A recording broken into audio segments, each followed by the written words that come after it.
Well, stepping up efforts to slow down the waves of immigrants overwhelming New York City, Mayor Eric Adams' administration will now actually hand out paper flyers at the southern border to try to convince people not to come to Manhattan as they struggle to shelter and care for more than 113,000 new arrivals. And Dre Clark is there live in New York City with more. Dre, in my covering of the border, every single migrant who is apprehended is given this manila envelope. And inside that envelope is paper information telling them how to find an attorney, an immigration attorney, where to report to with ICE to have an appointment for asylum, though that could be years down the road. And now they'll have this flyer from Mayor Adams. Are they working with the federal government in conjunction to make sure that they receive those? Well, they didn't specify exactly how they plan to hand out those flyers, but this is the second round, if you will. The city did the same kind of thing at the southern border there in Texas in July.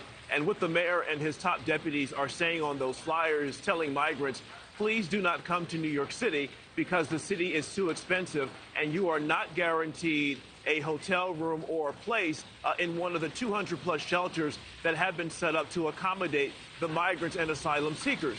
But that's not entirely true, because the city does have a right to shelter law, and that law makes it clear that any homeless person who comes forward asking for help, the city has to provide shelter at no cost to that individual. Meanwhile, again, the city is preparing to launch that canvassing campaign, trying to discourage more migrants from coming here to this city.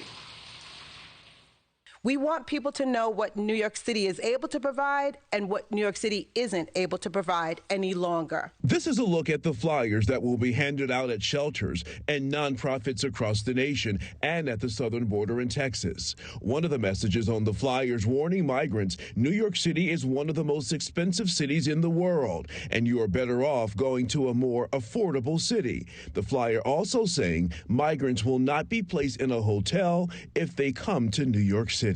We know that there are people in our shelters who are telling their family members to come to New York City and that they'll get housing and that they'll be able to stay with them.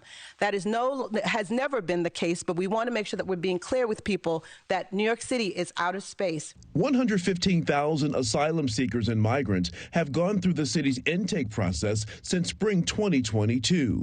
It's the second time the city has used flyers to get word out discouraging migrants from coming here. In July, the mayor's administration handed out flyers at the border warning migrants there was no guarantee they would receive shelter placement here in New York.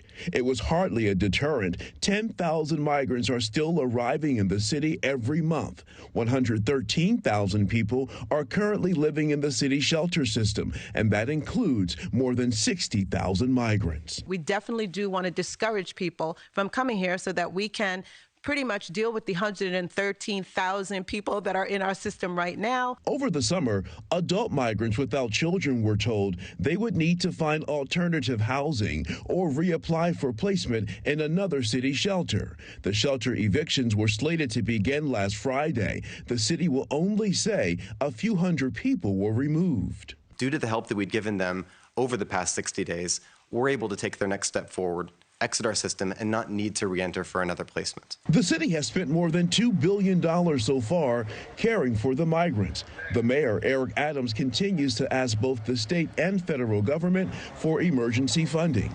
The mayor says without that funding, the migrant crisis will destroy New York City. Texas Governor Greg Abbott, who takes credit for sending 15,000 migrants here by bus, actually applauded both the mayor and New York Governor Kathy Hochul for pressuring the President Biden, to do something about the influx of migrants that are still crossing the border. But for his part, the mayor says Governor Abbott is a madman for still sending migrants to a city that he knows is in crisis. Adrienne? Thank you for watching. Go to newsnationnow.com to find NewsNation on your television provider. And don't forget to click the red subscribe button below to get more of NewsNation's fact-driven, unbiased coverage.